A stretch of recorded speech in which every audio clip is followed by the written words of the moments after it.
Just to shape the discussion, I'm going to talk a little bit about our new book, That Used to Be Us, for the next 10 minutes or so, because I think the framework that I can lay out here is one that will really guide our discussion. Now, a lot of people, when they hear the title of the book, That Used to Be Us, the first question they ask is, does it have a happy ending? And we tell everybody it does. It has a happy ending. We just don't know whether it's fiction or nonfiction. That really depends on us. The first chapter of this book is called If You See Something, Say Something. And as you all know, that is the mantra of the Homeland Security Department. But the theme of this book is that what we've seen is not a package behind a stairwell, not a suspicious-looking person. What we've seen is hiding in plain sight. And that is a country really not living up to its full potential. Now, this book has a backward-looking title, but a really forward-looking theme. Because we really believe that at the end of the day, we want China to do well, we want India to do well, we want Brazil to do well, but we really have nothing fundamentally to learn from these countries. The theme of this book is that the history we need to read is our own, and the country we need to rediscover is America.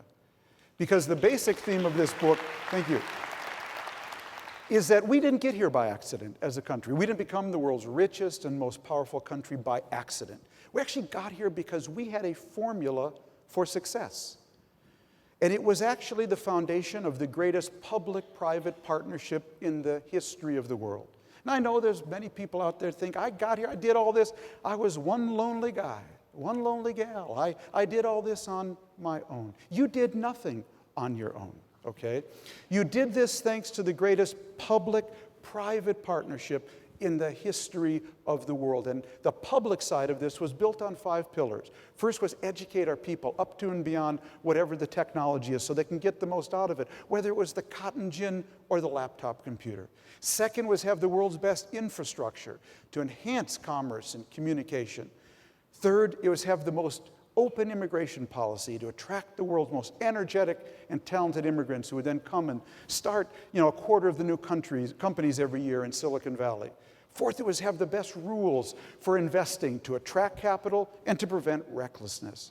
And lastly, have the world's most government-funded research to push out the boundaries of science and technology so our entrepreneurs could pluck off the best flowers and opportunities and build them into great new companies. That's how we got here. We actually had a formula for success. And the reason we are where we are today is if you look at all 5 of those pillars, the arrow is pointing down on all 5. That's how we got here. And therefore, we have not been able, we argue, to rise to the challenges we face today, to address them with the collective action we need, because all our problems today are so big they require collective action. What are those challenges? There are 3 we focus on in the book, and there's one I just want to say a few words more about tonight, because it has to do with education. Those challenges are first to deal with what I believe is actually the biggest thing happening in the world today, but the least discussed. It's actually been masked by the Great Recession and by 9/11, and that is the merger of globalization and the IT revolution. I'll explain what I mean in a second.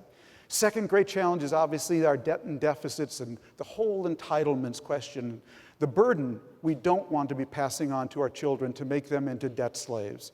And lastly, how do we power our future, grow our middle class with energy, enough clean energy that we don't tip the planet into climate change? Those are the 3 great challenges we face today. Now let me go back to the first, and that will be a good segue, I think, into our discussion with the mayor, because I find it's the one that's most on people's mind. What I really found in writing this book is that there's a huge inflection point that the country and the world basically went through in the last decade. And that is we basically went from a connected world to a hyper-connected world. And it's changing everything. And I really realized this when I sat down to write this book, and I went out and got the first edition of The World is Flat, which I worked on in 2004, began working on. And that book was basically saying the world's gotten connected. I opened the index of that first edition, and I looked under F, and Facebook wasn't in it. So when I was out there saying the world is flat, basically For most people, Facebook didn't exist, Twitter was a sound, the cloud was in the sky, 4G was a parking place, LinkedIn was a prison, applications were what you sent to college, and for most people, Skype was a typo.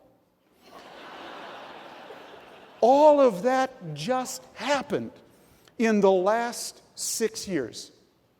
And it has taken the world from connected to hyper-connected. Now, what are the implications of this? This has fundamentally changed the labor market because more and more bosses today have access not only to hyper-productive automation, software, and robots, and not just cheap labor anymore, but also cheap genius. If 10 years ago globalization was affecting blue-collar workers, today it's really hitting white-collar workers because of this hyper-connectivity. If the world were graded on a curve, the curve has basically risen. And that's why we have a chapter in the book that's called Average is Over. Average is now over.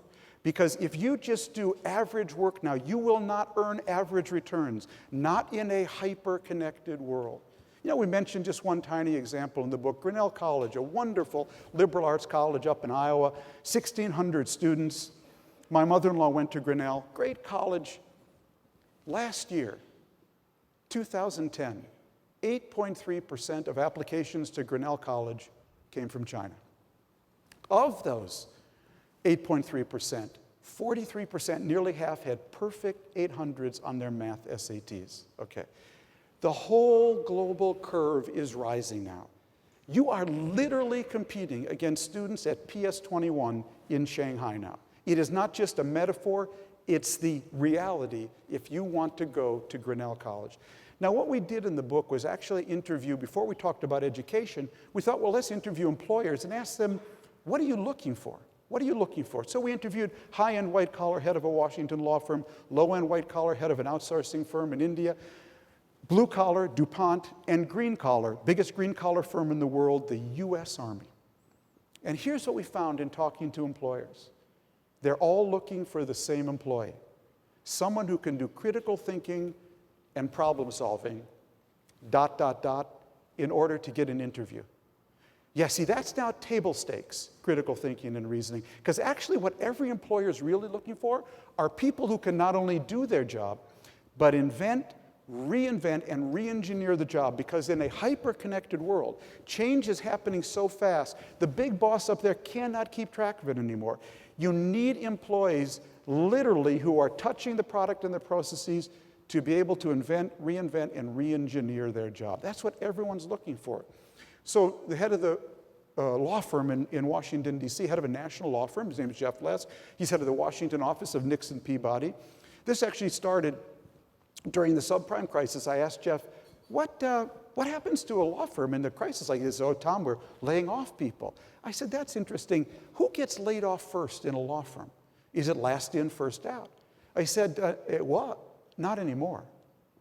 Now, he said, the people who are getting laid off are people who were in the credit bubble. We had all this work. We gave them the work. They did it. They handed it back in a nice way.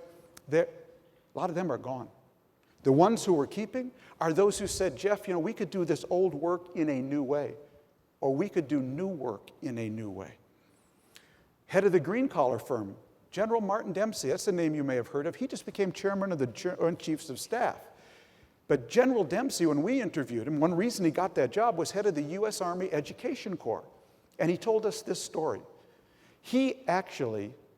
General Dempsey, was the commander of the 1st ID, the 1st Armored Division, that took Baghdad from Saddam Hussein in 2003. In 2008, he found himself as head of CENTCOM, the whole Middle East Command.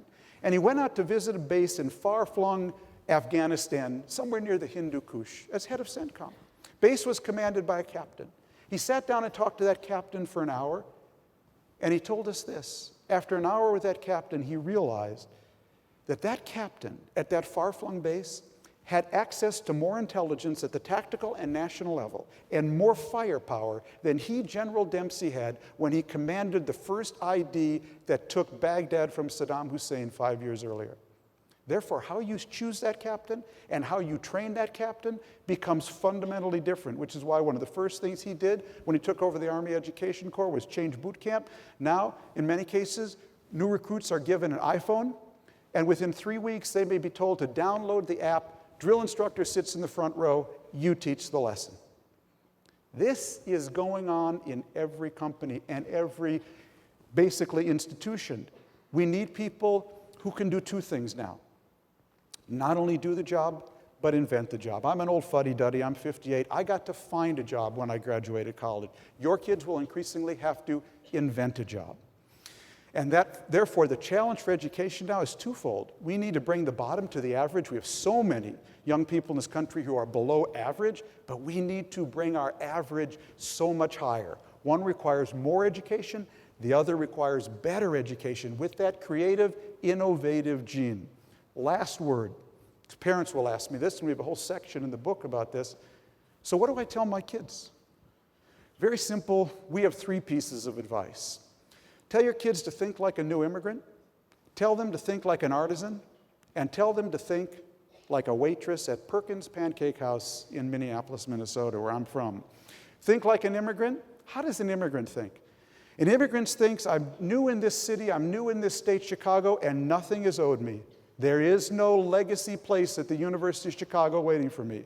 I better figure out what city I'm in. I better figure out what world I'm in. I better figure out where the opportunities are, and I better go after them with more energy and verve and focus than the next person. Friends, we are all new immigrants to the hyper-connected world. Second, think like an artisan. This is an idea from Larry Katz at Harvard, labor economist. Who was the artisan? The artisan was that person in the Middle Ages who made every product one-off, made every saddle individually, every pair of shoes individually, every purse, every utensil, every tool individually. And the best artisans brought something so extra to their work, they carved their initials in it. Do your job every day as if you'd be ready to carve your initials into it at the end of that day. Finally, think like a waitress at Perkins Pancake House. I was working on this book out in Minneapolis, my hometown, having breakfast with my friend Ken Greer at Perkins on Highway 100, 7 in the morning. I ordered 3 buttermilk pancakes and scrambled eggs. Ken ordered 3 buttermilk pancakes and fruit. And after 15 minutes, the waitress came, put our plates down, and all she said to Ken was, "I gave you extra fruit." She got a 50% tip from us because she didn't control much, but she controlled the fruit ladle. And that was her extra. All of us have some extra in us. We all can't be Steve Jobs maybe, but we all have something extra to bring to that job. Promise me you will nurture and find that extra in yourself and in your kids, because average is officially over. We all need to live in Lake Wobegon, where all the men are strong, all the women are beautiful, and all the kids are above average. Thank you very much.